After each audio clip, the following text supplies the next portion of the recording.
Hey, what's going on everybody? So what's up? My name is Labb, and today I never thought I'd say this, but we have a new version of Kerothewolf, but this is the Aquaman remake. You guys really need to prepare yourselves for this video because I genuinely don't know how to preface this, but it's like something out of a South Park episode, especially the one where Kanye becomes a gay fish. But today we're speaking about two fursuit influencers, one named Mr. Teriyaki and his partner named Rain or Mr. Acidraincloud. These individuals have been recently exposed for their zoophilic intent and kinks that they had in the bedroom. That is abhorrent. So this individual named SoulSmoothies released screenshots documenting a text altercation. These screenshots are from 2017 and they showed about a kink they had for putting aquatic creatures in their anus and having their boyfriend have anal sex with them while the fishes and other mammals are in there. Hey yo, what the fuck? Jesus Christ. So I'll read the screenshots out for you right now, and this entire situation has just put me off any sort of fish and chips or fish and anything. It's vile. It is awful. I'll read them out for you now.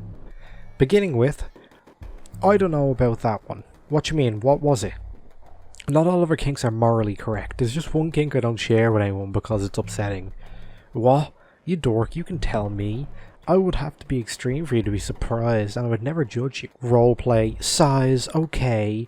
But this is a secret. And I don't want you to tell Mike that you know either, just in case. I don't know if he'd be upset that I said anything, but I'm just not sure. That's fine, my lips are sealed. Something that Mike can do kind of often is play with live fish. He'll fill me with water and fish. He usually just puts one, but sometimes more. He likes the part there's a little being inside of me. Part of a vor thing. Seeing them and feeling them wiggle, but also he'll just fuck me while they're still in me, which feels amazing, heh. But the thing is, they don't usually survive that part, unfortunately. I push them out into a fishbowl, and if they survive, they get put back in the tank and we'll use them later. It sounds kind of harsh to the fish, but it's kind of amazing. Yeah, no shit, it's hard. Don't pardon the pun. No shit, it's fucking harsh on the fish. Like, what do you think? Oh my god. Right, so the internet had a collective mad about this. They just went mad. And I am horrified. He has his anus filled with water and live fish. Devour them in real life. Good lord above. If there actually is a god. I actually thought the fish were immune from zoophilia and zoosadism because now the whole major drawback is the fact they live in water.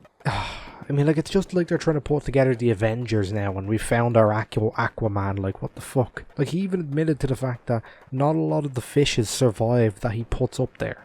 And, like, that one, and the ones that are used again, could you imagine being the fish that survives and you're just like, I just watched my entire friend group die in a man's asshole. Fucking hell.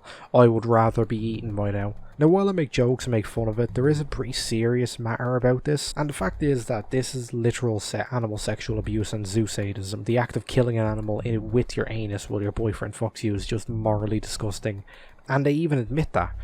That's what I don't understand about people. How can you look at an immoral kink like zoosadism, cub stuff, or other unexplainable horrors of the modern world and justify it to yourself? Like, I understand it's for thrills and vibes, but genuinely, when I'm in the mood, I don't look at the fish tank across the room and go, you know what I could go for? Some fucking goldfish up my arse. Let's send Marlin up there real quick. My favourite movie, Finding Nemo 3, The Colonic Adventure. So just to add more proof to this matter, the individual, aka SoulSmoothies, on Twitter released a video of the timeline showing confirmation that these messages and they were from the who they say there. And they went for a scroll through the profile pictures of the user, which you can see the individual Rain having tons of their photos and their fursuit photos and everything. Rain being the receiver, obviously, of the aquatic ecosystem kink. And of course, with this also came their response to the entire situation. They both released two statements on Twitter, which is now private by the way, showing a copy-paste version of the screenshots are fake, it's all slander, let's move on, and not stay too long on the fact that I like putting caught up my arse. Both apology tweets are very much identical, but with words altered a little bit, so that they seem completely different.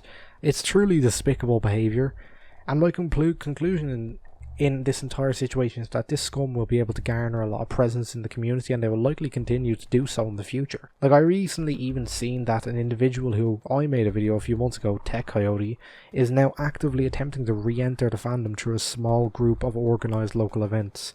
This is what Kero done, this is what Teriyaki will do, and this is what Sappho done, and people will continue to do if we don't actively take put these things in place and put safeguards in place. The biggest issue with the fandom is the constant non-talking attitude and attempt to downplay the severity of the situation. A lot of people will look at this and go, well, he didn't do anything to me, or I don't partake in drama. This isn't drama. Mandem is raping fish. Like, I genuinely believe that with these people and their certain mindset that they would look at stuff like the Holocaust, the Nanjing massacres, the Bucha massacres, in which 40 to 100 Ukrainians were killed, or many of the genocide attempts over the wars across the years, and just turn to the paid people and go, oh, that's too much drama, I don't want to know. Like, your ignorance in this situation is what got us here in the first place, and why people like this are still in our community. Well, these individuals fully to blame, and as a fucking weird cunt for shoving fish up his ass, the community as a whole has a bit of a part to play in getting rid of these cunts and making sure they can't come back. Well, that's my opinion on the fishy adventures, and yeah, thank you for watching. I'll see you guys in the next video.